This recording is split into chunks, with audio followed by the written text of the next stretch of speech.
വടകര നഗരത്തിലെ ഗതാഗത കുരുക്കിന് പരിഹാരം കാണണമെന്ന് വ്യാപാരി വ്യവസായ സമിതി വടകര ഏരിയ സമ്മേളനം ആവശ്യപ്പെട്ടു. സംസ്ഥാന കമ്മിറ്റി അംഗം വി വിജയൻ ഉദ്ഘാടനം ചെയ്തു. ക്രിസ് അവന്യൂ ഇവന്റ് സെന്ററിലെ പി രാഘവൻ നഗറിൽ നടന്ന സമ്മേളനം സംസ്ഥാന കമ്മിറ്റി അംഗം വി വിജയൻ ഉദ്ഘാടനം ചെയ്തു. സമിതി വടകര ഏരിയ പ്രസിഡന്റ് കരിപ്പള്ളി രാജൻ അധ്യക്ഷനായി. മുതിർന്ന വ്യാപാരി വൈഖ പാലറ്റിനെ ജില്ലാ സെക്രട്ടറി സന്തോഷ് സെബാസ്റ്റ്യൻ ആദരിച്ചു. Santhosh Sebastian, A M Babu, K N Vinod, P Raveendran, V Azeez, V P Sasi, C K Anilkumar, Shiju Karimbanapalam, P Gireesan, Anil Pookode, K Savitha, K M Shyni എന്നിവർ സംസാരിച്ചു. നഗരസഭാ സ്ഥിരം സമിതി അധ്യക്ഷൻ പി കെ സതീശൻ സ്വാഗതവും സബീഷ് നന്ദിയും പറഞ്ഞു. ഭാരവാഹികളായി Karippally Rajan president, K M Biju, P Sumanan, K P Shiny എന്നിവർ വൈസ് പ്രസിഡന്റുമാർ, P Azeez secretary, V P Sasi, C K Anilkumar, P Savitha എന്നിവർ ജോയിന്റ് സെക്രട്ടറിമാർ, പി രവീന്ദ്രൻ ട്രഷറർ എന്നിവരെ തിരഞ്ഞെടുത്തു. വ്യാപാരികൾക്ക് നേരെയുള്ള പ്രതിസന്ധികൾ അടക്കം ചർച്ച ചെയ്തുകൊണ്ട് ഒട്ടനവധി മുദ്രാവാക്യങ്ങൾ ഉയർത്തിപ്പിടിച്ചുകൊണ്ട് പാർലമെന്റ് മാർച്ച് നടത്തി. അതിന്റെ ഭാഗമായിട്ടാണ് ഈ വാഹന പ്രചരണ ജാഥ നടത്തിയത്. അങ്ങനെ എല്ലാ വിഷയങ്ങളിലും വ്യാപാരികളുടെ വിഷയങ്ങൾ ഉയർത്തിപ്പിടിച്ചുകൊണ്ട് നമുക്ക് മുന്നോട്ട് പോകാൻ വേണ്ടി സാധിക്കേണ്ടതുണ്ട്. ഇവിടെ GST വിഷയം മാത്രമല്ല, മുമ്പൊക്കെ തന്നെ ഓൺലൈൻ വ്യാപാരം വലിയ നിലയിൽ നമ്മൾ പ്രതിസന്ധിയിലാക്കിയിട്ടുണ്ട്.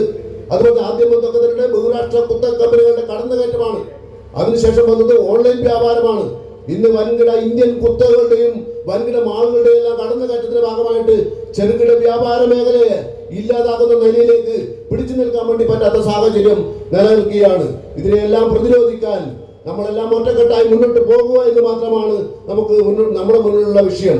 അതുപോലെ തന്നെ തദ്ദേശ സ്വയംഭരണ സ്ഥാപനങ്ങളുമായി ബന്ധപ്പെട്ടുകൊണ്ട്, അതുപോലെ തന്നെ മറ്റ് ഓഫീസുകളുമായി ബന്ധപ്പെട്ടുകൊണ്ട് തദ്ദേശ സ്വയംഭരണ സ്ഥാപനങ്ങൾ നമുക്ക് ലൈസൻസ് തരുന്ന തദ്ദേശ സ്വയംഭരണ സ്ഥാപനങ്ങളുടെ സെക്രട്ടറിമാർ, പഞ്ചായത്ത് സെക്രട്ടറിമാർ എന്താ ചെയ്യുന്നത്?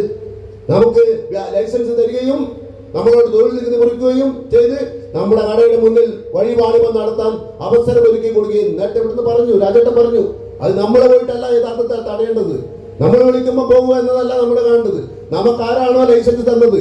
നമ്മളെ തൊഴിലില്ലാത്ത രാജ്യത്ത് സ്വന്തമായിട്ട് തൊഴിൽ കണ്ടെത്തിയ വിഭാഗമാണ്.